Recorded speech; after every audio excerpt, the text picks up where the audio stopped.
Sejam bem-vindos ao Catequese para Todos. Vamos aprender com Jesus? Olá, criançada. Vamos falar sobre os objetos litúrgicos usados na Eucaristia.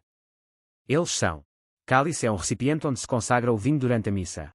Sanguíneo, também conhecido como purificatório, é um tecido retangular, com o qual o sacerdote, depois da comunhão, seca o cálice e, se for preciso, a boca e os dedos. Patena é um pequeno prato, geralmente de metal, para conter a hóstia durante a celebração da missa. Pala é o cartão quadrado, revestido de pano, para cobrir a patena e o cálice. Corporal é o tecido em forma quadrangular sobre o qual se coloca o cálice com o vinho e a patena com o pão. Galhetas são dois recipientes para colocar a água e o vinho, para a celebração da missa.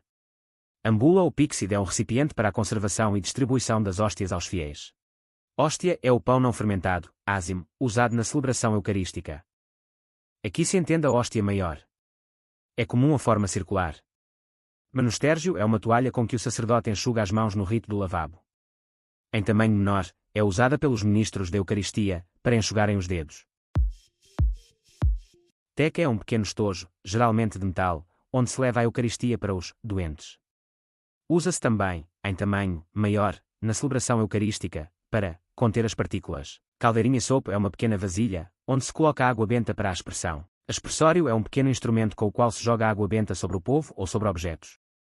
Círio pascal é uma vela grande, abençoada solenemente na vigília pascal do Sábado Santo, permanecendo nas celebrações até o domingo de Pentecostes. Acende-se também nas celebrações do batismo. Ostensório é um objeto que serve para expor a hóstia consagrada, para a adoração dos fiéis e para dar a bênção eucarística. Turíbulo é um vaso utilizado nas incensações durante a celebração. Nele se colocam brasas e o incenso. Incenso é uma resina aromática, extraída de várias plantas, usada sobre brasas, nas celebrações solenes. Naveta é um pequeno vaso onde se transporta o incenso nas celebrações litúrgicas. O castiçal é o utensílio que se usa para suporte de uma vela. A cruz processional é a que guia a procissão de entrada, mas também a cruz que fica próxima ao altar. Véu de âmbula, pequeno tecido, branco, que cobre a âmbula, quando esta contém partículas consagradas. É recomendado o seu uso, dado o seu forte simbolismo. O véu vela, esconde algo precioso, ao mesmo tempo que revela, mostra, possuir, trazer tal tesouro. Bacia jarra, em tamanho pequeno, contendo a jarra, a água para o rito do lavabo, na preparação e apresentações dos dons.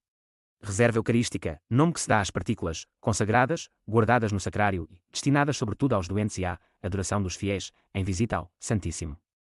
Devem ser consumidas na missa seguinte. Espero que tenham aprendido muito com tudo o que vos ensinei durante este vídeo. Fico à vossa espera aqui no canal, para um novo vídeo, novos ensinamentos. Adeus a todos.